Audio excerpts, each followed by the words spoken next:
السلام علیکم ورحمۃ اللہ وبرکاتہ۔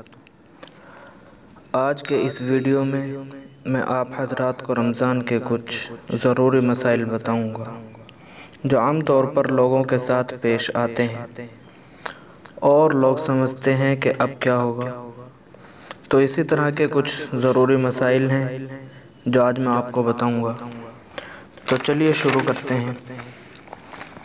نمبر 1، روزے کی حالت میں ڈائلیسس کرانا۔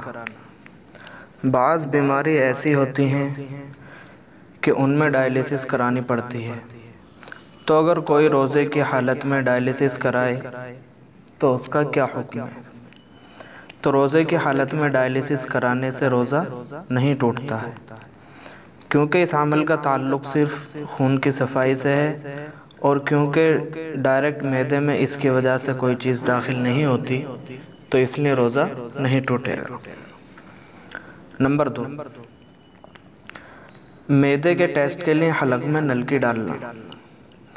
اگر روزے کی حالت میں کسی کا معدے کا یا کسی اور چیز کا ٹیسٹ ہو اور اس کے لیے اس کی ناک یا حلق کے راستے سے دوربین والی نلکی ڈالی جائے جس میں کوئی دوا یا کوئی چکناہٹ والی چیز شامل نہ ہو اور اس کا ایک سرا باہر ہو، تو صرف اس نلکی کے ڈالنے سے روزہ نہیں ٹوٹے گا۔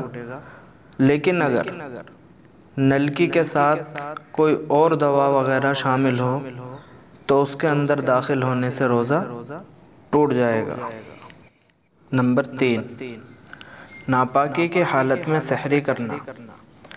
ناپاکی کی حالت میں اگر کسی نے سحری کر لی تو اس کا روزہ ہو جائے گا۔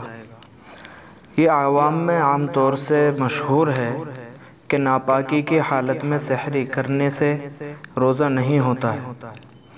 اگر ناپاکی کی حالت میں سحری کی ٹائم کم تھا، ہم اٹھے، اگر نہانے جائیں گے تو سحری نہیں کر پائیں گے، تو آپ ناپاکی کی حالت میں سحری کر لیں، پھر اس کے بعد نہا لیں، نہانے کے بعد نماز پڑھ لیں۔ تو ناپاکی کی حالت میں سحری کرنا جائز ہے۔ اسی طرح آپ سو کر اٹھے اور سحری کا ٹائم ختم ہو چکا تھا، آپ ناپاک تھے، تب بھی آپ روزے کی نیت کر لیں تو روزہ ہو جائے گا۔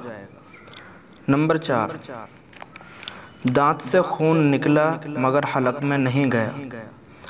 اگر روزے کی حالت میں کسی کے دانت سے خون نکلا مگر وہ حلق میں نہیں گیا تو اس سے روزہ نہیں ٹوٹے گا، لیکن اگر حلق میں چلا گیا تو روزہ ٹوٹ جائے گا۔ نمبر 5، دانت میں چنے کے بقدر غذا لگے رہنا۔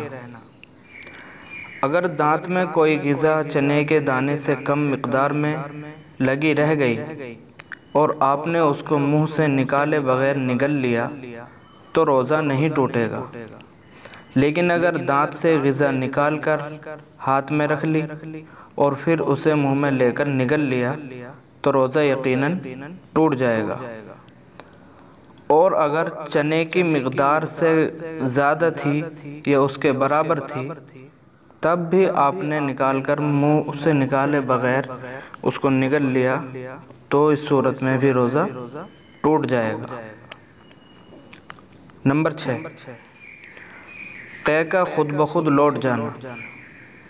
اگر کسی کو تھوڑی سی قے آئی اور پھر خود بخود حلق میں لوٹ گئی یا قصداً اسے نگل لیا تو روزہ نہیں ٹوٹے گا۔